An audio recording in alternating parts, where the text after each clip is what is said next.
Buenas tardes a todos, gracias por acompañarnos una vez más en el ciclo de conferencias de la Fundación Foro Estratégico para el Desarrollo Nacional. Le agradecería a la presidenta de la Fundación, Norma Cadupi Frigerio, si introduce la jornada de hoy.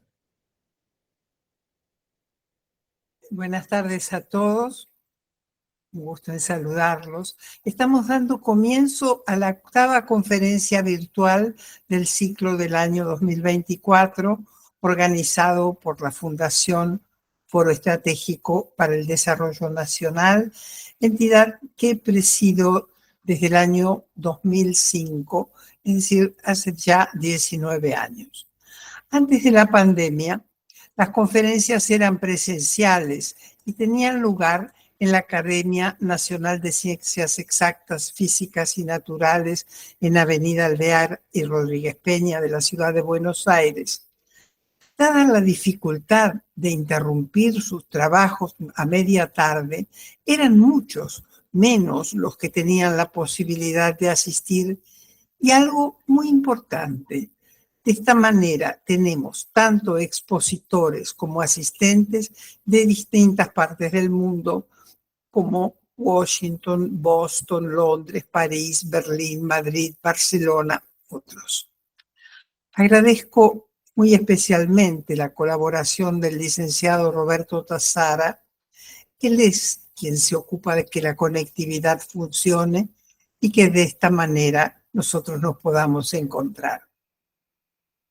Antes de decirle a la doctora Raquel Chan cuánto le agradecemos que haya dispuesto este tiempo para nosotros, quiero aclarar que el tema a la que ella se va a referir es el largo recorrido desde el tubo hasta el campo de las proteínas reguladoras de la expresión genética en plantas.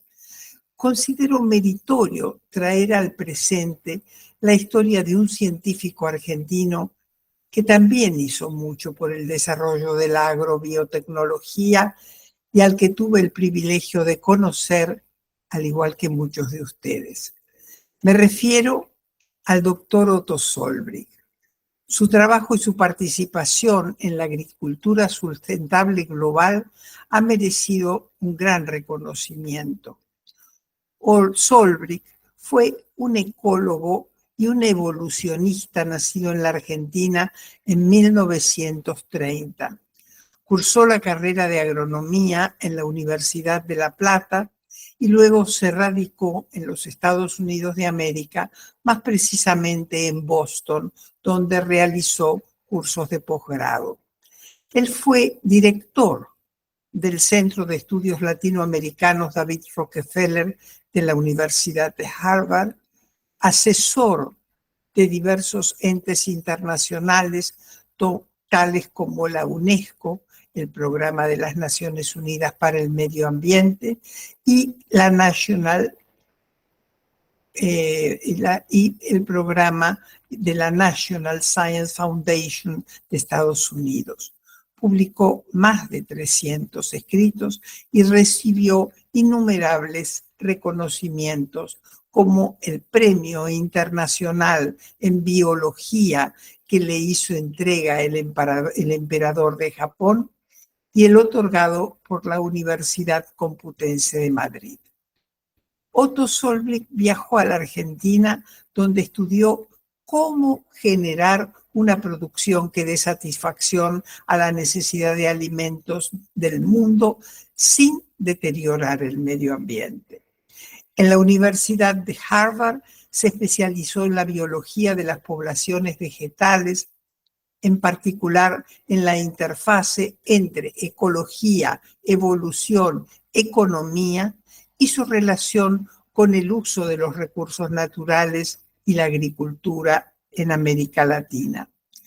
Al asistir al Congreso de la Asociación Argentina de Productores en Siembra Directa, APRESID, en agosto del año 2000 en la ciudad de Mar del Plata, donde tuvo lugar en nuestro país el primer seminario de biotecnología para la agricultura del Mercosur, Tuve el privilegio de conocerlo personalmente y desde entonces hasta el fin de sus 92 años tuve contacto epistolar tanto con él como con su esposa Dorothy.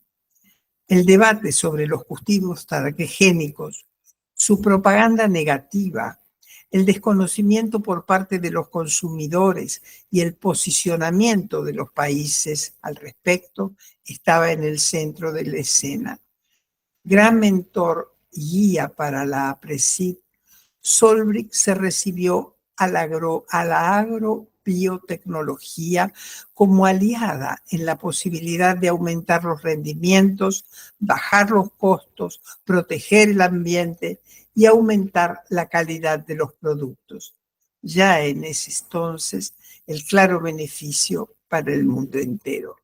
Dijo que para América Latina, y especialmente para la Argentina, el dilema no era si adoptar o no la biotecnología, sino crear nuestra propia industria agrobiotecnológica, destacando biocapacidad y talentos locales para demanda interna y de exportación. Y ahora sí, el licenciado Roberto Tazara nos va a informar en una apretada síntesis los antecedentes profesionales de la doctora Chan. Roberto, adelante, por favor. Bueno, gracias. Brevemente, para darle la palabra a la doctora. Ella es doctora en química de la Universidad Nacional de Rosario, tiene un postdoc en la Universidad Louis Pasteur, en Estrasburgo, en Francia. Es investigadora superior del CONICET, profesora titular de biología celular y molecular en la Universidad Nacional del Litoral. Dirige el Instituto de Agrobiotecnología del Litoral y además de tener centenares de publicaciones en revistas, es editora en jefe de la revista Plant Science de Elsevier. Raquel, cuando quiera, la escuchamos.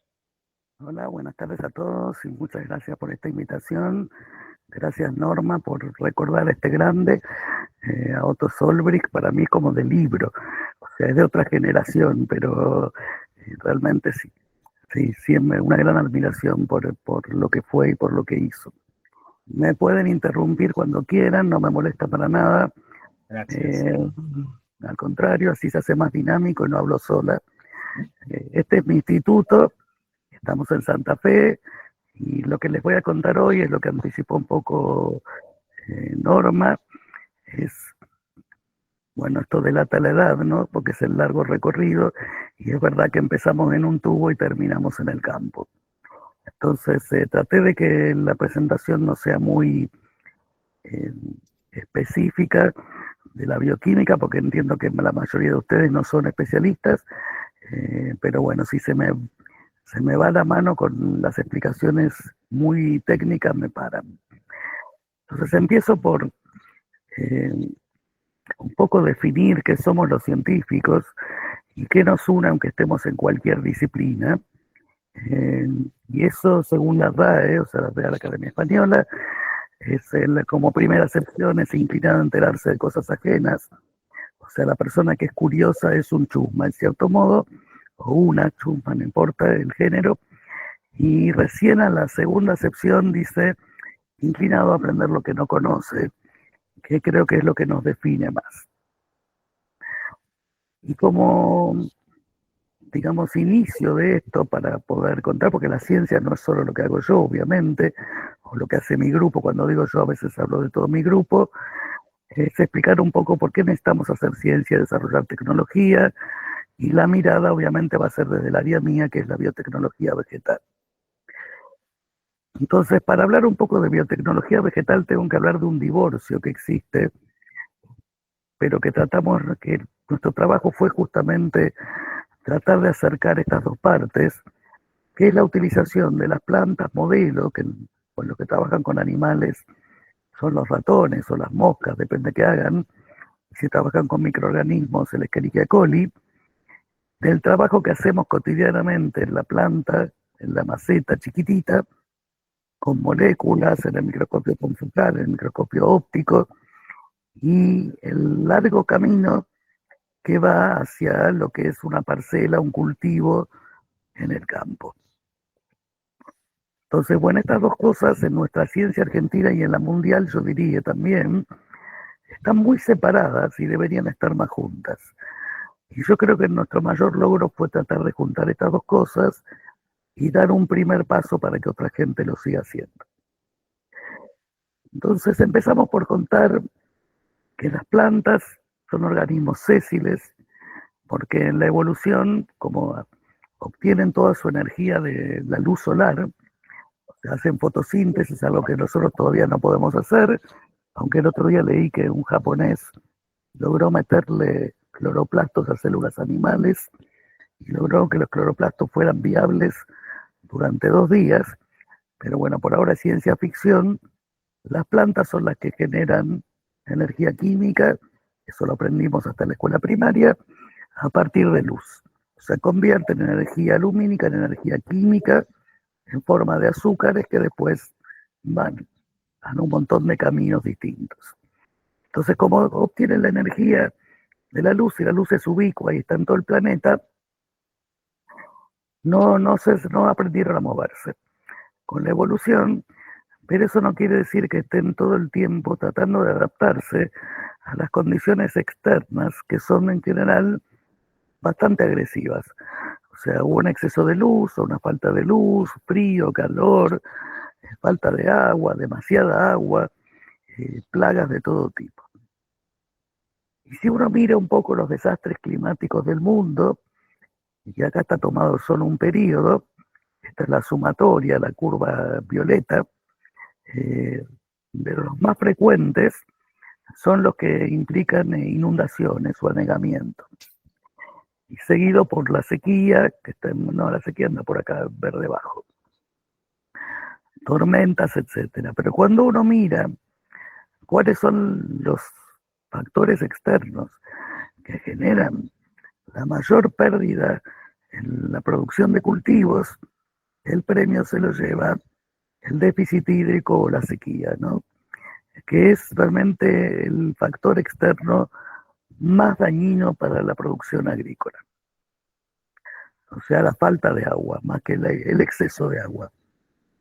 Y cuando uno mira qué es lo que ha pasado en el mundo, entre el año 70, incluyendo los cultivos transgénicos, hasta el año 2020, uno ve que la curva de crecimiento, aún con la pandemia, de la población humana, tiene una pendiente muy superior, aunque no sea muy, que viene a ser esta con su proyección, a la de la producción de cultivos. O sea, la medicina ha logrado extender la esperanza de vida, lo cual es muy bueno, pero toda esa población creciente demanda energía y demanda alimentos. Y la pendiente de crecimiento de la población humana supera a toda la proyección que existe para la producción agrícola. Y esto implica que hay que poder sobrellevar y alcanzar esta pendiente, cosa que parece muy difícil, al menos para los 4 cultivos más importantes que alimentan el planeta, que son maíz, arroz, trigo y soja.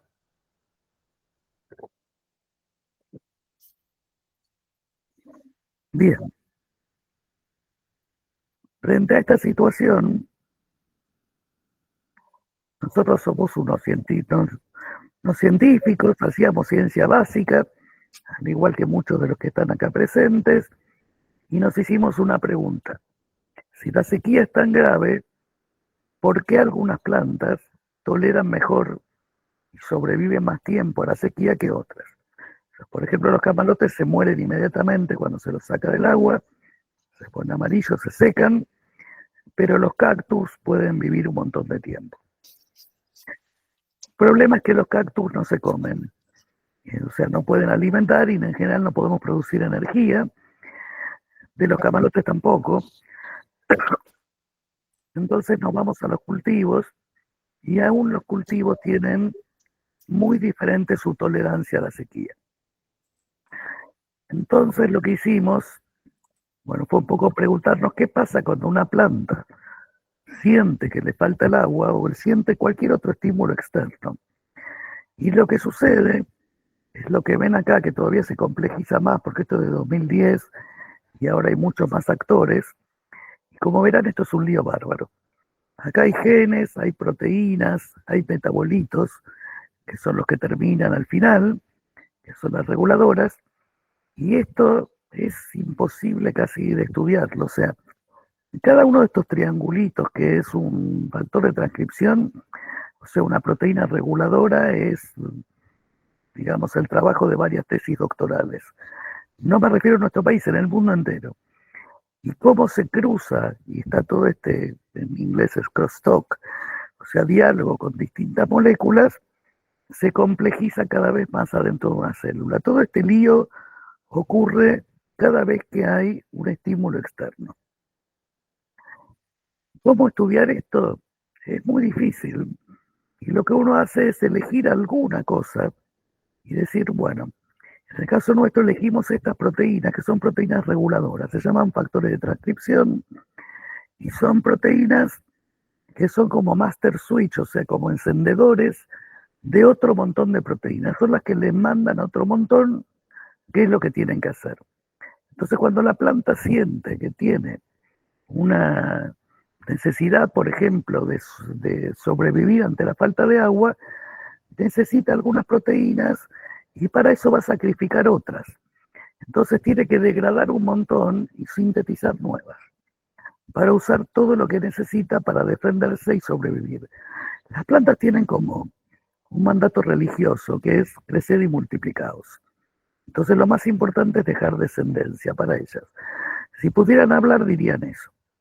Entonces dijimos, bueno, vamos a estudiar en alguna planta cómo es que uno de estos gencitos, de los 20.000 a 50.000 que tiene una planta, hace que esa planta sobreviva más tiempo que otra planta a la falta de agua.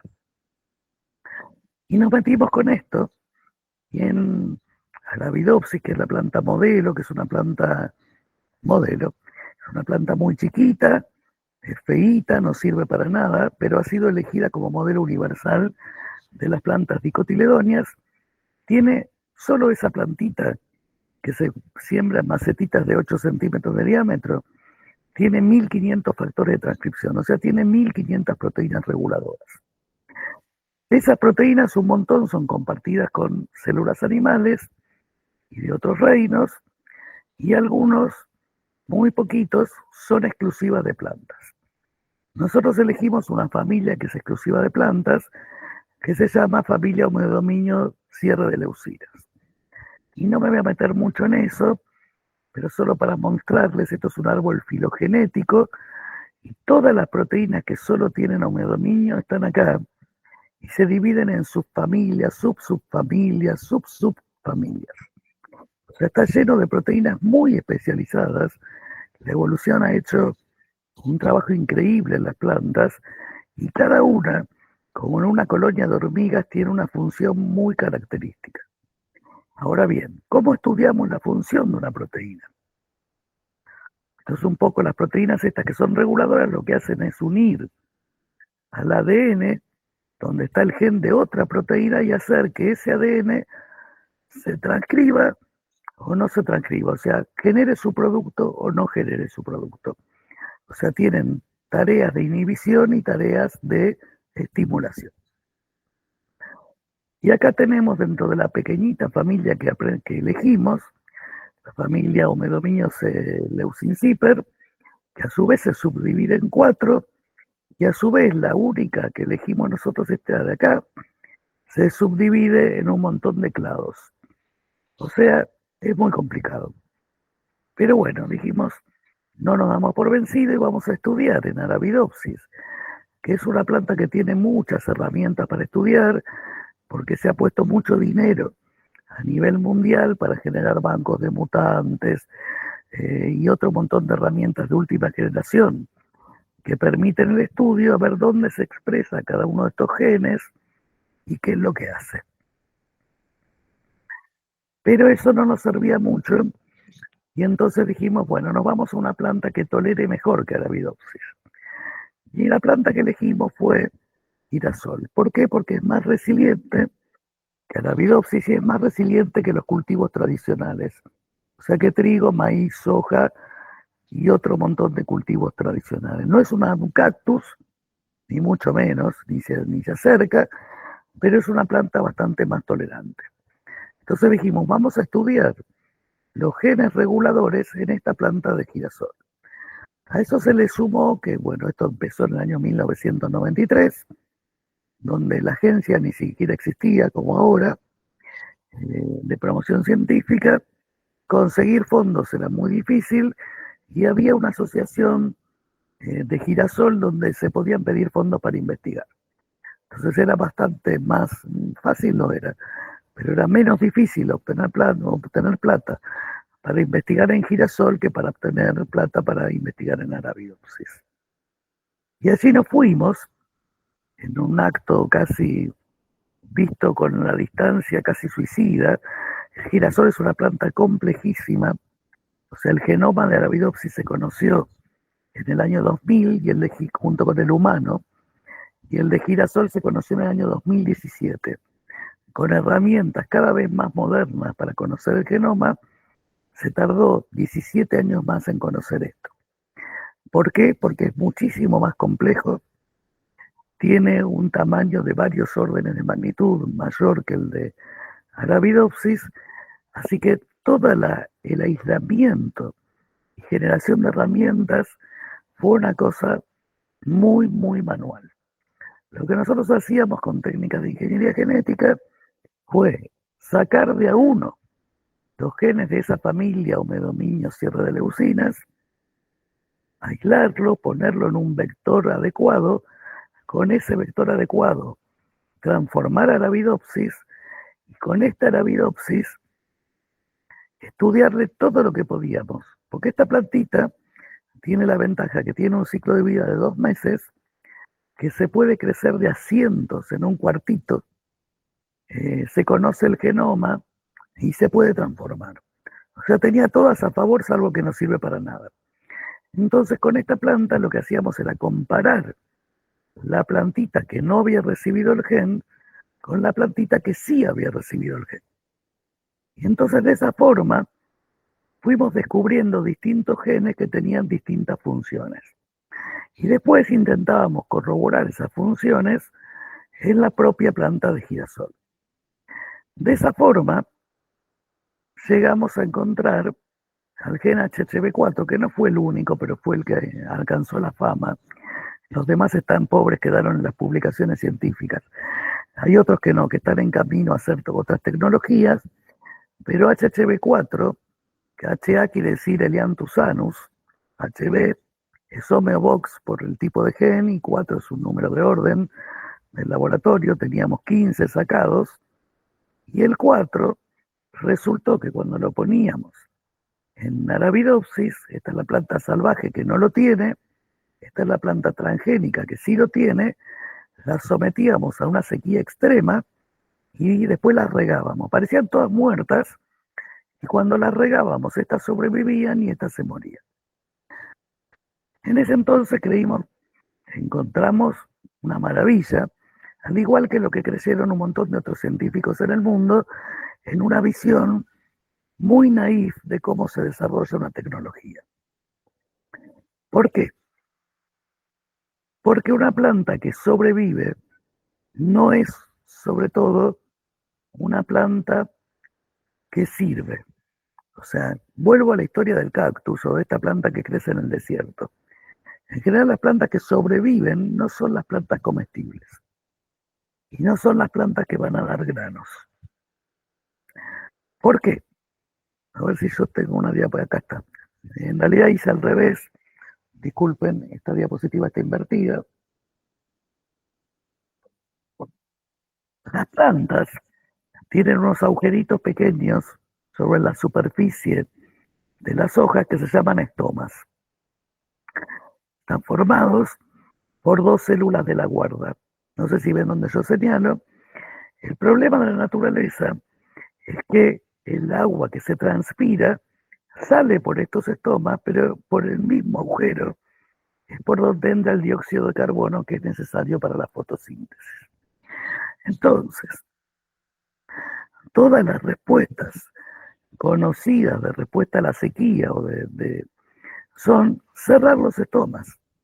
No tengo agua, dejo de transpirar. El problema es que cuando dejo de transpirar, dejo de hacer fotosíntesis. Y cuando dejo de hacer fotosíntesis, produzco menos. Entonces esto le conviene a la planta, pero no le conviene al ser humano. Cuando este grupo de investigación, que es belga, y que está dirigido por el doctor Dirk Kinsey, adquirió el primer robot fenotipador, metió adentro 25 plantas distintas que habían sido publicadas en las revistas más prestigiosas como tolerantes a sequía. Y lo que hizo fue crecerlas sin sequía y con una sequía moderada. ¿Y qué encontró? Que todas en sequía moderada o sin sequía producían menos que la planta salvaje. Y esto fue un golpe en la nuca para casi todos los que trabajaban en tolerancia a sequía, porque es muy difícil decirle a un productor, mire, yo tengo la bola de cristal, si llueve, usted va a perder, así que no le conviene sembrar esto, pero si no llueve, usted va a perder menos o va a ganar. Entonces es imposible, inviable como tecnología, vender algo o desarrollar algo que solo funciona cuando hay una sequía extrema. Por lo tanto, Dirk Kinsey y todo su grupo deben haber recibido las bendiciones de todos los demás, pero como sellaron un hito en la biología o en la biotecnología vegetal, en el cual dijeron hay que medir producción. Si no medimos producción, no tiene sentido la tolerancia. ¿Qué hicimos nosotros distintos? Nada, tuvimos suerte. En realidad, el gen HCB4, en lugar de generar un cierre estomático, o sea, de ese cierre de los estomas que produce el stop a la fotosíntesis, lo que hace HCB4, este gen, y todavía hasta el día de hoy no sabemos bien cómo, aunque hemos avanzado mucho, es volver a la planta ciega a la sequía. La planta se cree que tiene agua, no sabe que no tiene agua. La realidad ciega es muy fuerte, yo diría miope a la sequía. Entonces la planta, eso porque, no me voy a meter muy en detalle, pero reprime el receptor de una hormona que se llama etileno, que lo que hace es decirle a la planta, no hay agua, tenés que cenecer, ponerte vieja y dar semillas. En realidad, las plantas HB4, aunque si uno las deja sin agua demasiado tiempo, se van a morir también. Lo que tienen es que toleran tiempos mucho más prolongados sin tener agua. O sea, y no solo toleran, siguen produciendo, como si nada pasara. O sea, sacan más agua del suelo y siguen produciendo. Cuando el agua se acaba, se acaba. No hay ser vivo que viva sin agua. Pero bueno, se la aguantan bastante más. Entonces, nosotros seguimos trabajando y publicamos muchos trabajos. Este es uno de ellos, por ejemplo, que después no se trasladó a cultivos, que fue totalmente casual. En el laboratorio teníamos una sola cámara de cultivo, se contaminó con moscas todo el tiempo. Tenemos contaminaciones con moscas, y uno de mis becarios, que ahora es un investigador muy prestigioso, incluso editor en jefe de una de las revistas más prestigiosas de plantas, se dio cuenta que las plantas HB4 estaban todas enteritas y todas las otras plantas se las habían comido los bichos. O sea, estas plantas no les gustaban. Y no les gustaban porque por un lado tienen inhibidores de proteasas que hacen que los bichos crezcan menos, y por otro lado largan unos gases volátiles verdes, se llaman, que no les gustan tampoco a los bichos, entonces no se acercan. Pero bueno, esto es otra historia. Y también descubrimos que las plantas alteran la simetría de las hojas. Esto nunca supimos para qué sirve, pero es interesante toda la biología que hay de la simetría, o de lo que se llama asimetría, Por ejemplo, de los animales, de que nosotros no somos simétricos, y todos los estudios que hay sobre eso, que si nos parten a la mitad con una línea imaginaria, no tengo intención de matar a nadie, no somos idénticos de los dos lados. Y bueno, lo mismo pasa con las plantas. Y HB4 tiene que ver con eso. Entonces, bueno, estudiamos un montón de cosas que no merecen en este tipo de foro que yo las cuente porque son medio complicadas, pero solo para decirles que la ciencia básica y las preguntas básicas siempre siguieron adelante, porque fueron muy importantes para poder desarrollar lo otro. Entonces, medio en paralelo, seguimos trabajando en tratar de entender qué estaba haciendo HHV4 y por otro lado empezamos este desarrollo que era una locura absoluta. Pero en algún momento creo que los planetas se alinearon y la empresa Bioceres no tenía ninguna experiencia, recién se formaba a partir de algunos productores de Apresid, y entonces nos creyeron que con esto iban a salvar. Nosotros teníamos buena fe, ellos también, pero realmente que con los ensayos que teníamos en Arabidopsis, hoy en día nadie compraría nada, hasta no verlo en un cultivo, porque hay una distancia abismal entre lo que es la planta modelo y lo que es un cultivo en el campo.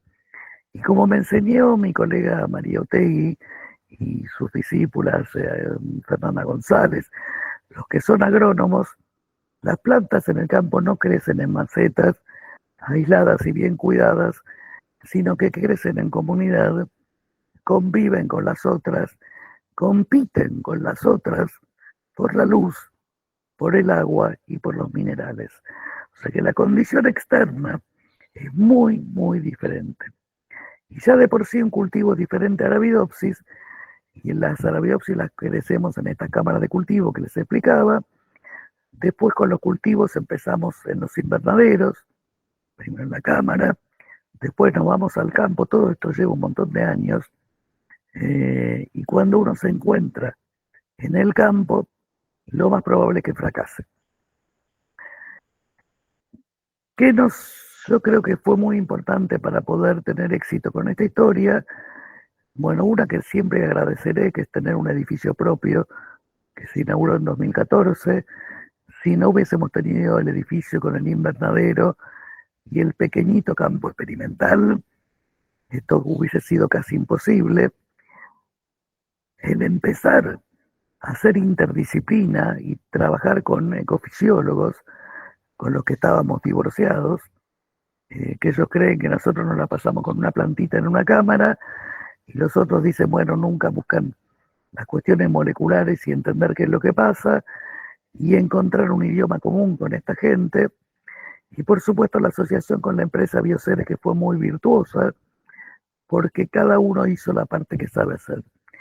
Nosotros para mí es el modelo de transferencia ideal, en el cual nosotros hacemos lo que sabemos hacer y ellos hacen lo que saben hacer.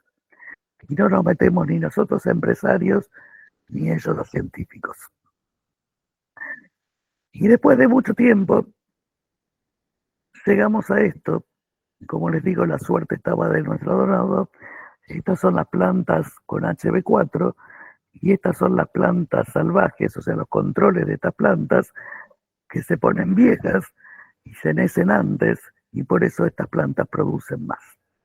Y estas son las plantas de trigo con HB4, y estas son sin HB4, no sin trigo. Esta es una foto de cerca donde ven que la cobertura del suelo es muy distinta, porque esta planta sigue sacando agua del suelo mucho mejor que esta planta. ¿Por qué? Porque no ve que no tiene agua, y no es ahorrativa, no es que ahorra para el futuro, va comiendo mientras fuera.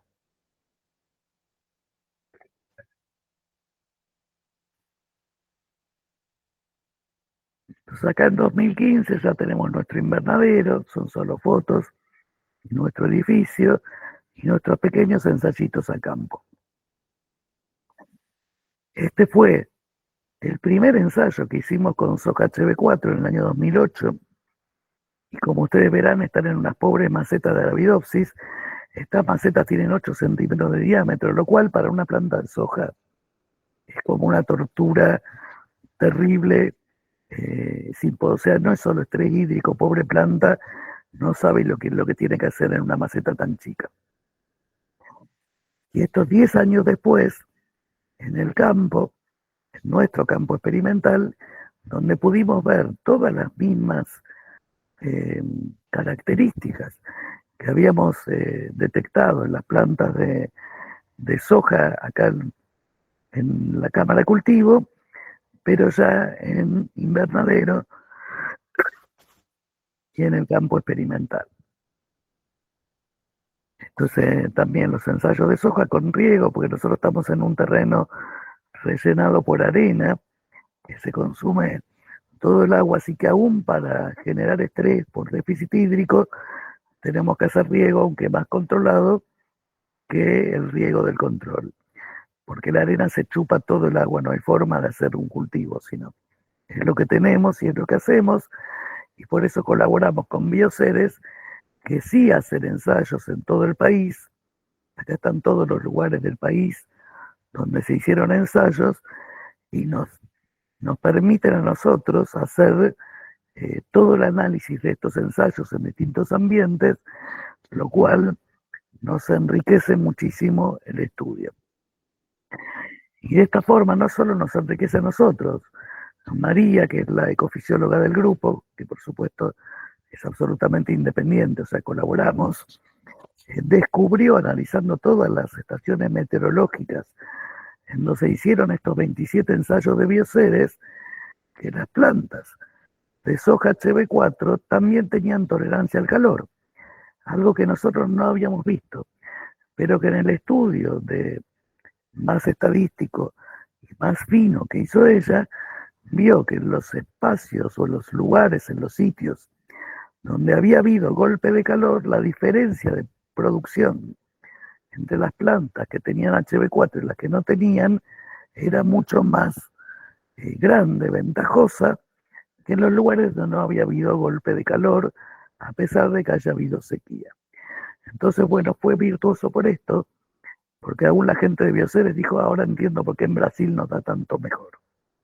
O sea, que no están incluidos acá los ensayos de Brasil, pero en Brasil da mucha más diferencia, porque tienen más golpes de calor. Estos son los 37 ensayos de trigo que se hicieron también en todos estos lugares del país, donde se vio en la mayoría una diferencia a favor del trigo HB4. Y a su vez, todos esos trabajos los fuimos publicando en revistas internacionales, con referato estricto y con la coautoría de gente de la empresa y por supuesto de los ecofisiólogos que trabajaban con nosotros. Trabajo realmente en donde cada uno hacía su parte.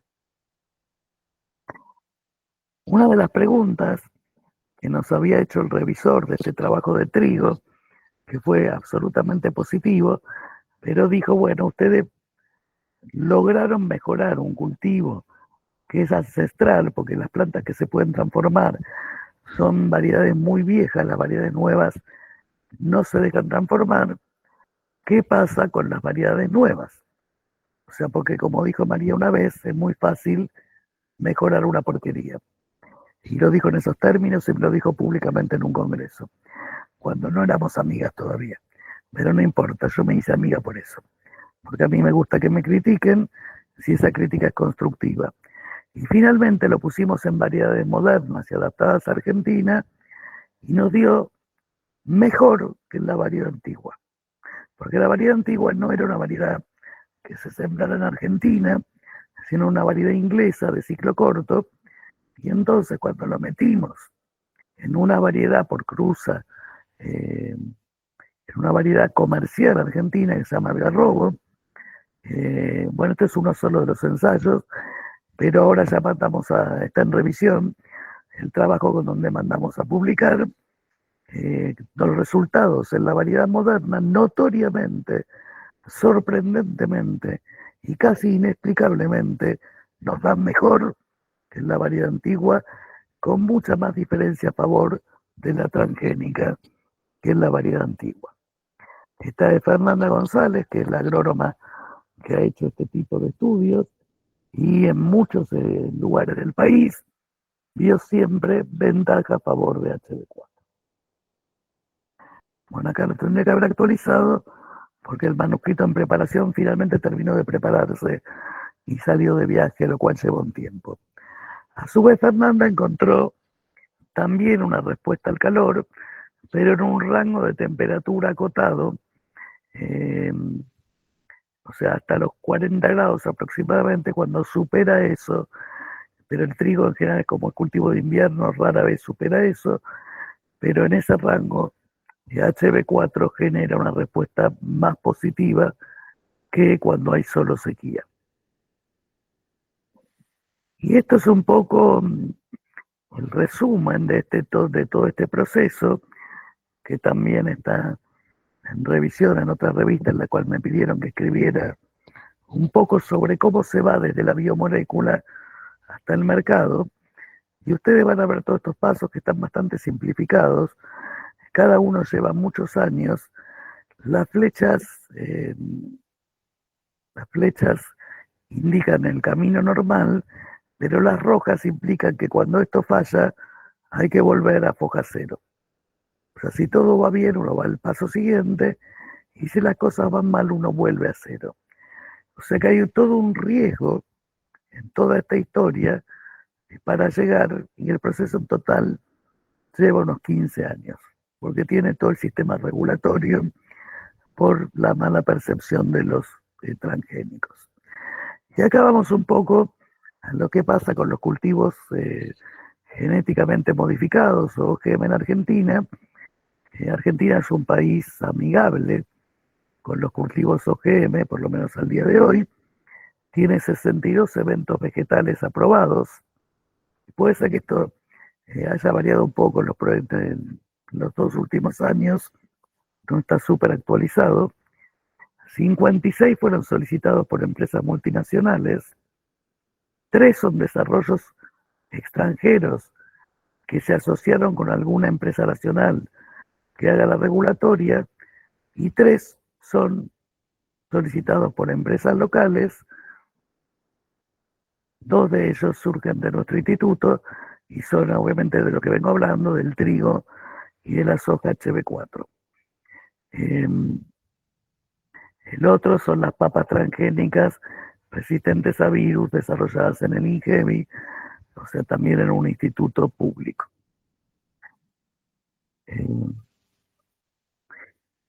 Ahora uno se pregunta, o yo qué sé, yo me lo pregunté, no sé si ustedes se lo preguntan, pero de todos los desarrollos internacionales que hay, y las empresas multinacionales con muchísimos más recursos de los que hemos tenido nosotros toda la vida, han peleado contra esto de la sequía. ¿Y por qué no tienen ningún evento de regulado en el mundo?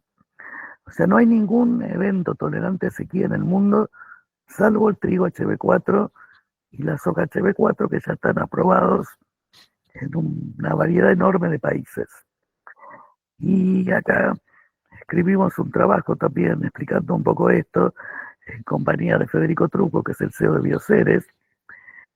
Y la realidad es que generar cultivos tolerantes a sequía o cualquier tipo de estrés no biológico no es un negocio redondo. No es un negocio redondo porque este tipo de tecnología depende del medio ambiente. Entonces, por un lado está todo el recorrido que yo le conté, con todos los pasos de fallo posibles, en los cuales se pierde dinero, pero después, aunque se llegue, el camino empieza así, y sigue acá para arriba, no me entró la diapositiva, aunque uno llegue hasta el final, esto no es universal. Los cultivos que son resistentes a herbicidas, que son todos los otros que están desregulados en el mundo, son resistentes a herbicidas acá y en el no importa dónde. En cambio, algo que es tolerante a sequía depende del medio ambiente, del suelo, del aire, de la temperatura, de los vientos de las lluvias, de cuándo llueve, de cuándo no llueve. Entonces hay que probarlo en cada lugar. Entonces son muy buenos en algunos lugares y en otros lugares pueden no serlo tanto. Yo no sé cómo estoy con el tiempo, porque no estoy llevando el tiempo y no veo en la computadora. Si quieren que siga. Tenemos 5 o 10 minutitos más. Bueno, entonces trato de ir más rápido. Les presento HB11, es otro gen de esta familia. Este gen genera tolerancia a inundaciones y anegamiento y una muy alta producción en Arabidopsis. Acá ya lo pusimos en maíz, nosotros solitos, sin la empresa. En maíz nos dio mayor producción. Esto también sucedió tanto en viñas como en híbridos, o sea, en distintos grados de heterosis en el campo. Les cuento rápidamente. Y pudimos ver la tolerancia a inundaciones, que se da también mucho por un desarrollo radicular mucho más frondoso en las plantas transgénicas que en las wild type. Acá están nuestros ensayos a campo, que son unas piletitas que logramos hacer con silobolsa usada, donde podemos inundar las plantas.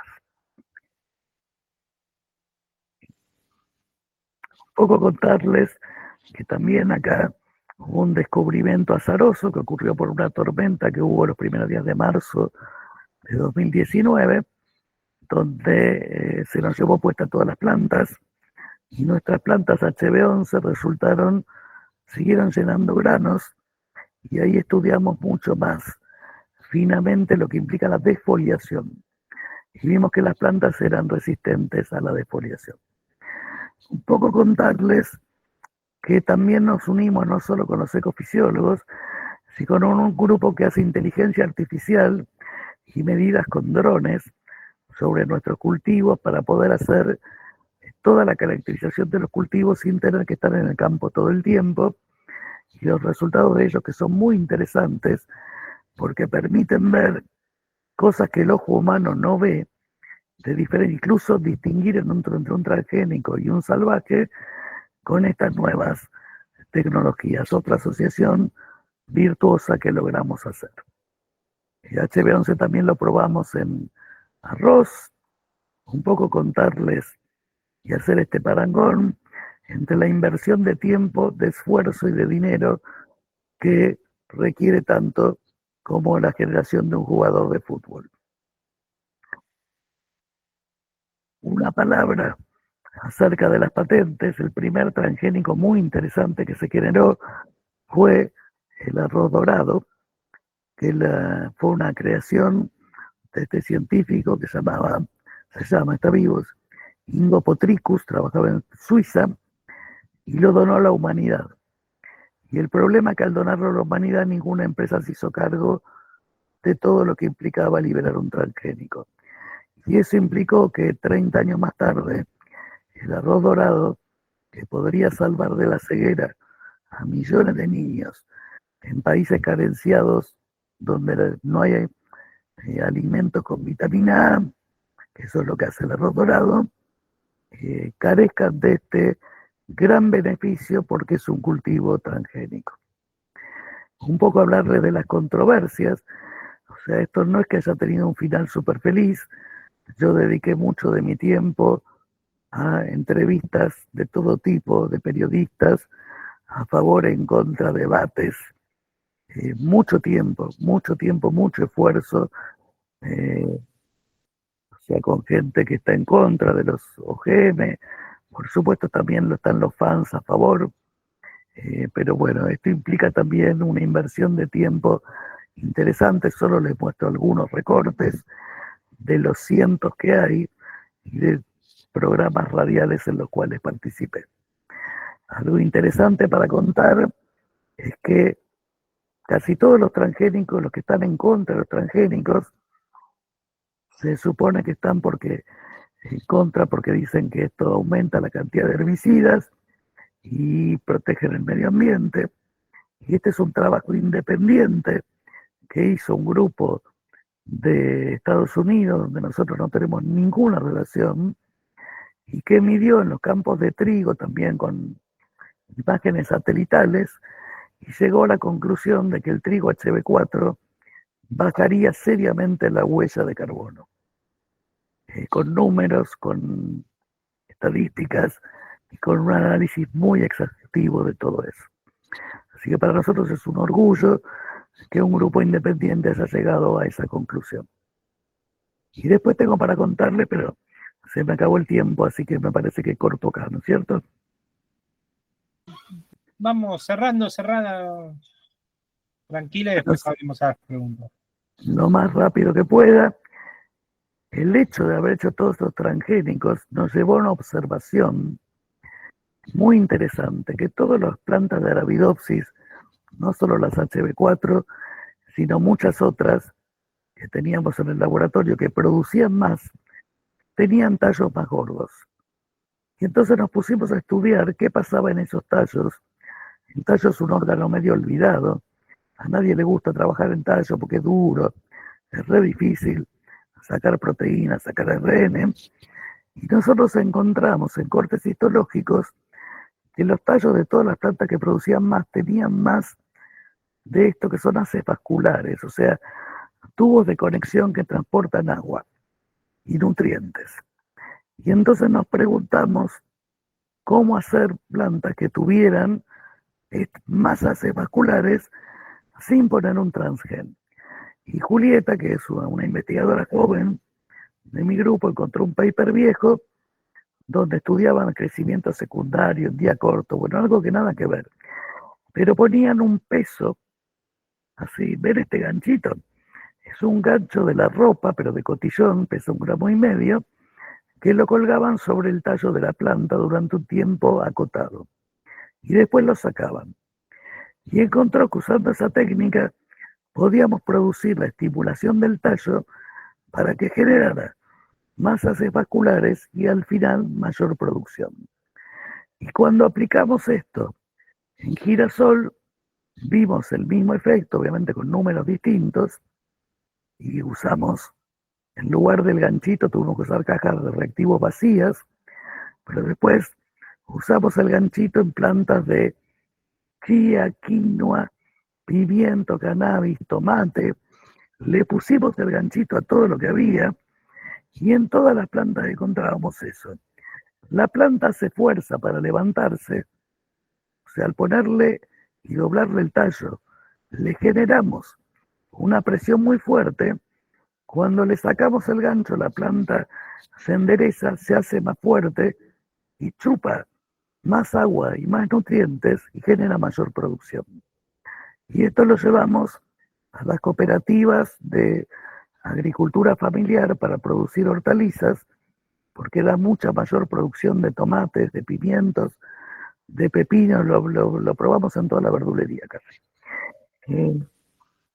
Hicimos un trabajo social interesante, un poco complicado, porque bueno, no es fácil acercarse a las cooperativas y sobre todo a las organizaciones barriales, y aparte explicar que estas plantas con tallos más gordos son mucho más tolerantes a la infección por Fusarium.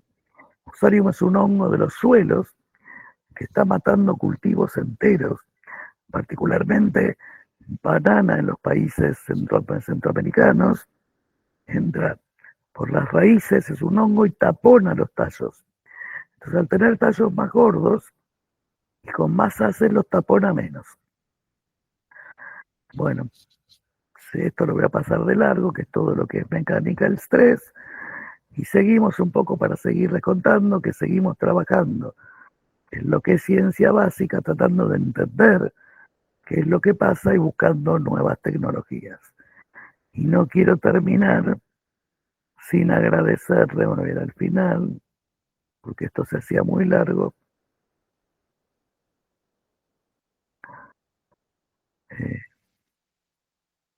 No me di el tiempo.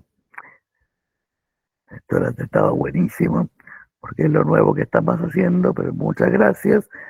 Y presentarles a mi equipo de trabajo actual, aunque el trabajo que mostré es trabajo de muchos años, donde mucha gente ha participado y seguramente como los becarios van cambiando, acá está Julieta, que sí participó porque es de la más vieja del grupo, esta chica es estudiante de grado, Gustavo Banay está desarrollando nuevas técnicas, José está trabajando con trigo HB4 y por supuesto la gente que transforma las plantas en la unidad que hace toda la parte técnica, porque este es el grupo de investigación y los colaboradores externos, los invalorables, ay, se me va para arriba, María, Fernanda, Margarita es la que hace Machine Learning, los tucumanos con los que hicimos todo lo de tomates, con el proyecto Argentina contra el Hambre, que salió muy lindo, y termino con esta diapositiva que es en cierto modo volver al inicio de por qué necesitamos tecnología. Y muchas gracias a todos. Y dejo de compartir. Muchas Me gracias. voy a la otra pantalla y a ver si alguien tiene preguntas. Nicolás Porto pregunta, dice, en principio uno asociaría una tolerancia a un locus de rasgo cuantitativo. ¿Cómo se dieron cuenta de que esta tolerancia específica estaba determinada por un solo gen? ¿Hay más genes asociados que se pueden acumular y hacer más fuerte la tolerancia? No, no está determinada por un solo gen. Este gen, como yo dije al principio, es como un master switch, maneja otro montón de genes. Cuando nosotros ponemos este gen, cambia la expresión de otros 7000 genes. Entonces, algunos para arriba y algunos para abajo. Y seguimos estudiando eso, pero es muy complejo.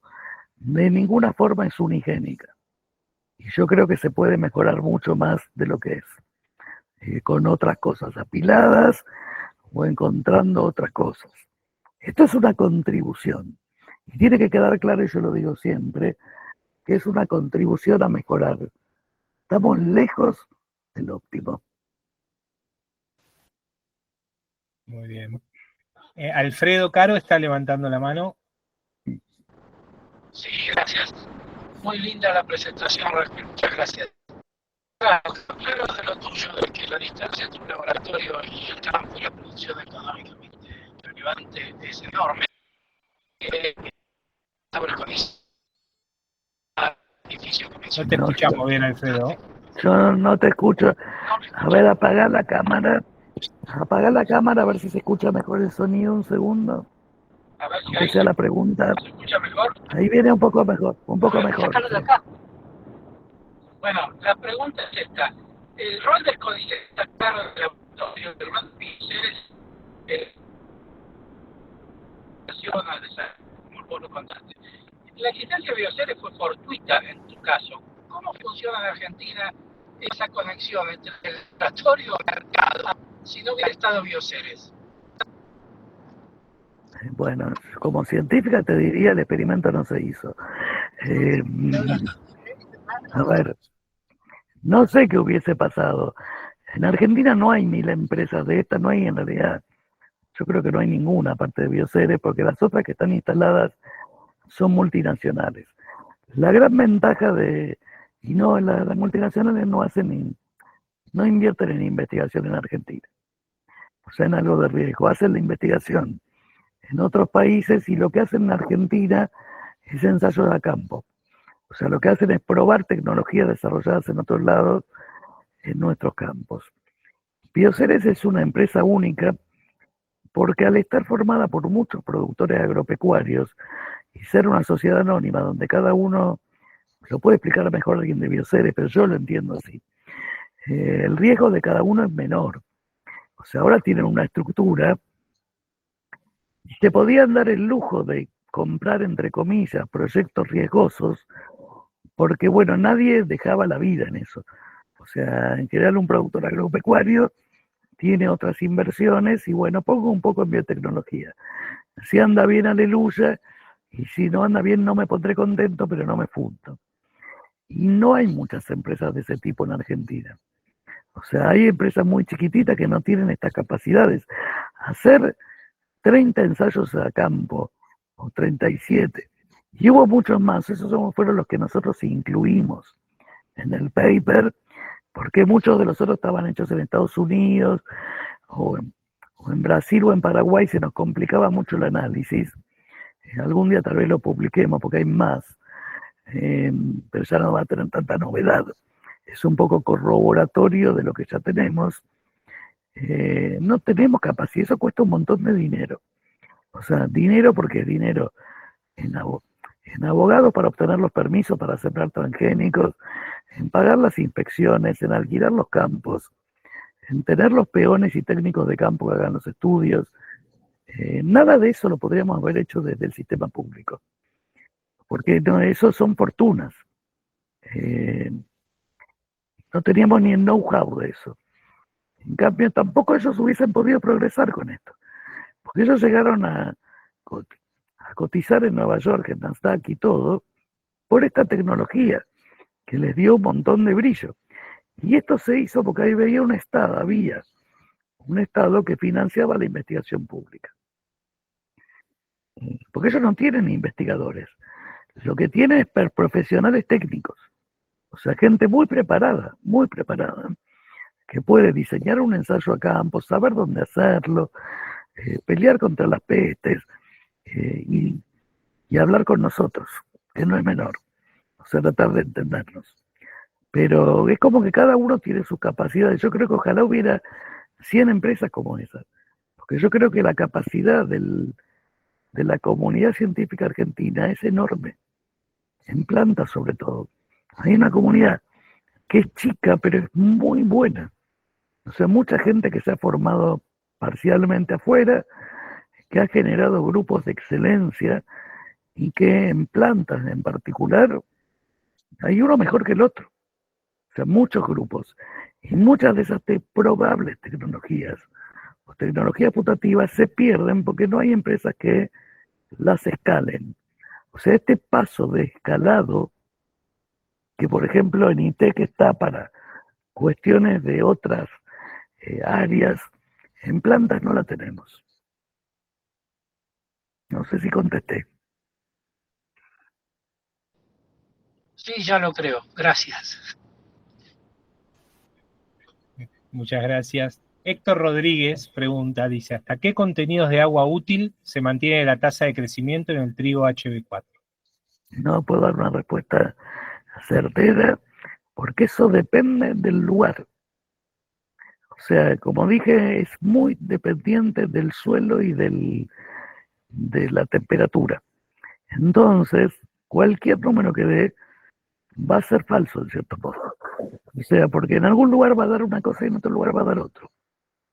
Justamente es lo que explicaba con esa diapositiva de que no es un negocio universal, porque en algunos lugares, como por ejemplo el suroeste de la provincia de Buenos Aires, da maravilloso. Los productores ahí adoran el trigo HB4. Y en otros lugares no. No hay diferencia sustantiva para tener que tragarse todo esto de hacer el cultivo acotado, tener que cosechar separado y todas las exigencias que puso el sistema regulatorio. O sea, sigue siendo muy bueno, pero no para cualquier lugar. En Estados Unidos, ahora que lo aprobaron para todo, que se puede sembrar en cualquier lugar y que no están estas limitaciones, va a andar mucho mejor y se va a producir mucho más. Porque ahí, según me contaron, todas las universidades, no todas, no sé, varias, estoy diciendo pavada cuando digo todas, muchas, hicieron como un arreglo que cada una la va a poner en su germoplasma y van a hacer ensayos en distintos lugares de Estados Unidos. Y eso lo va a amplificar mucho el impacto que tenga esta tecnología. O sea, nosotros ya la hicimos. Yo ahora estoy tratando de hacer otras cosas más nuevas. Esto ya está en manos de Bioceres. Muy bien. Gracias. Daniel Argemi desde YouTube dice, le iba a preguntar si existe una estimación aproximada de qué aporte puede hacer todo esto en materia de provisión de alimentos. Pero como supongo que es demasiado pedir, le pregunto si es correcto decir que el mayor aporte de su trabajo es contribuir con la provisión de alimentos en un contexto de cambio climático global. Yo creo que sí, que hay un contexto de cambio climático muy complicado, que se va agravando, que se está agravando, y que la idea, esto es una contribución, pero la idea sería tener muchas más tecnologías de tolerancia a todos estos efectos del cambio climático. De hecho, el otro gen que yo presenté, HB11, para inundaciones y para anegamiento. Lástima lo de la chicharrita el año pasado, pero Bioceres ya está probando esto en híbridos comerciales. A ver si funciona. O sea, funcionó muy bien para nosotros en líneas y en híbridos no comerciales. Ahora hay que probarlo en híbridos comerciales, pero la idea es justamente tener una producción de alimentos sustentables a pesar del cambio climático, lo cual es una pelea quijotesca y que no podemos hacer nosotros solos. O sea, tiene que haber mucha gente para esto. Después la última pregunta que yo tengo por aquí, que la hace José Pasucci, no sé si se superpone un poco con lo que ya mencionó, pero dice, usted mencionó que el vínculo con Bioceres es la mejor forma, a su entender, para hacer transferencia. ¿Nos puede explicar un poquito más sobre esto? Porque hay muchos modelos de transferencia. No digo que sea con Bioceres, porque parece que yo fuera accionista de Bioceres. Claro. No, el modelo. Bioceres o la que sea. O sea, mantengo mi independencia, lo cual me hace muy feliz. O sea, yo hago lo que es la parte mía y ellos hacen la parte de ella. Y nos llevamos bárbaro de esa forma. ¿Por qué yo creo que es el mejor modelo? Porque cada uno hace mejor lo que sabe hacer mejor. O sea, últimamente hay mucho, no es propaganda, pero estímulo, llamémoslo, a la generación de empresas por parte de los investigadores. Y yo no soy fan de ese modelo. Me han dicho millones de veces por qué no genera una empresa. De hecho, nosotros estamos generando muchas tecnologías. Y la verdad es que yo creo que si yo me dedico, primero soy muy mal haciendo negocios. De hecho, esto, mucha gente piensa que soy rica y no lo soy. O sea, soy mala para negociar con Bioceres, soy mala para negociar con CONICET, y soy mala, no sé hacer negocios. Porque me formé en química y en biología, y en agricultura, y no estoy mal con eso. Porque si hubiese querido ser rico, hubiese hecho otra cosa en la vida. Tampoco estoy mal, ni me falta lo que comer. Yo creo que el modelo en el cual uno hace todo a la vez no es bueno. Porque los investigadores no somos buenos empresarios, y los empresarios no son buenos investigadores. Entonces no se aprovecha bien las capacidades de uno y del otro. Y la prueba un poco de eso es que la mayoría de esas empresas no termina bien. O sea, tienen un inicio muy prometedor, a veces con una muy buena idea. Los investigadores son muy capaces. Esta no es una crítica a los que eligen ese camino. Yo más bien critico el modelo. Y el modelo estimulado, pero al dedicar mucho tiempo a la empresa, sacrifican su carrera científica, aunque sea en forma parcial, y como empresarios no suelen ser los mejores. Entonces se forma una ensalada en la cual yo creo que el modelo en el cual el tipo que es empresario y que ve el negocio, y que ve el modelo de negocios, y que ve si eso sirve o no sirve, si puede dar plata o no, hace eso. Y uno hace lo mejor que sabe hacer, que es generar buena ciencia. Es una idea personal, no es algo que yo pueda. Ni siquiera en todo mi grupo piensan igual. O sea, son modelos distintos. Gracias. Hay una última pregunta de Eduardo Mulín que dice, ¿las empresas dueñas de las patentes de los híbridos comerciales ponen algún reparo en la utilización de sus materiales para insertar genes? Absolutamente. Nosotros no tenemos acceso. O sea, si yo hubiese querido, yo hice híbridos, Adecuáramos hizo el mosquito. En mi grupo hicimos híbridos con parentales del INTA, públicos, que nos dieron muy lindos, pero están lejos de la producción de uno de Decalb. Para tener los parentales de las empresas solo con convenio con empresas, no te los dan. No te los dan. O sea, justamente el maíz, que es el único cultivo de estos 4 importantes que se vende como híbrido. El gran negocio es ese, justamente, generar los híbridos todos los años. Entonces hay que tener los parentales para eso. La soja, por eso existe la bolsa blanca, la puede producir y multiplicar cualquier productor que tenga, porque la semilla es hija y es un clon de la que se sembró. En cambio, el maíz hay que generar todos los años los híbridos. Y esa es la riqueza o el capital que tienen las empresas. No te los dan.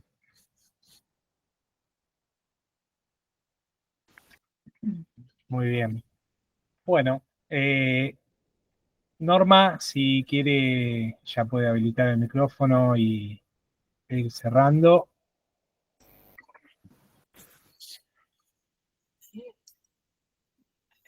En primer lugar, Raquel, agradecerle, nos ha nutrido con todos sus conocimientos y la verdad es que es muy importante esta última advertencia que hizo en relación a la producción de los alimentos en medio de los graves problemas que puede producir el cambio climático. En cuanto a, bueno, quiero decirles a todos que esta presentación la hemos grabado, que la compartiremos en próximos días con nuestros contactos y en nuestras redes sociales. Y para aquellos que asisten por primera vez, quiero decirles que la Fundación Foro Estratégico para el Desarrollo Nacional, fundada en el año 2005, todos los proyectos fueron realizados por más de 100 científicos, técnicos y empresarios que provienen tanto del sector público como del sector privado, muchos de los cuales están hoy aquí presentes. Y por último, en cuanto a nuestra próxima conferencia, la misma se desarrollará el miércoles 11 de diciembre y estará a cargo del doctor Andrés Riesnik, bajo el título Presente y Futuro de la Educación Argentina. Y ahora sí, quiero decirles que les deseo... Otro gran tema. Claro que sí. Yo creo que es parte de la libertad de los ciudadanos el tema de la educación. Quiero agradecerles a todos, desearles que el 2025 sea un próspero para todos los argentinos. Muchas gracias y hasta siempre. Bueno, gracias a todos por haber estado y quedo a disposición para cualquier consulta extra. Me encuentran fácil en Google, o sea, me encuentran fácil el mail en Google, o del instituto si quieren escribir. Que a alguno le quede alguna duda o quiere saber algo, me escribe. Muchísimas gracias, Raquel, un gusto grande. Hasta luego. Gracias.